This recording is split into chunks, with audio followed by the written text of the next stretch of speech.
তীর্থ দেবতার ধরনীর মন্দির প্রাঙ্গণে, যে পূজার পুষ্পাঞ্জলি সাজায়নু সযত্ন চয়নে, সায়াহ্নের শেষ আয়োজন যে পূর্ণ প্রণামখানি, মোর সারা জীবনের অন্তরের অনির্বাণ বাণী, জ্বালায়ে রাখিয়া গেনু আরতির সন্ধ্যা দীপ মুখে, সে আমার নিবেদন তোমাদের সবার সম্মুখে।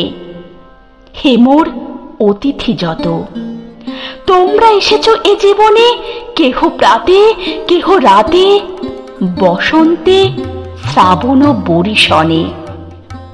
কারো হাতে বীণা ছিল, কেহ বা কম্পিত দীপশিখা, এনেছিলে মোর ঘরে। দ্বার খুলে দুরন্ত ঝটিকা বারবার এনেছ প্রাঙ্গণে।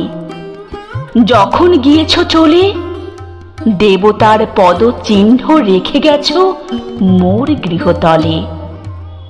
আমার দেবতা নিল তোমাদের সকলের নাম, রহিল পূজায় মোর তোমাদের সবারই প্রণাম, রহিল পূজায় মোর তোমাদের সবারই প্রণাম, তোমাদের সবারই প্রণাম।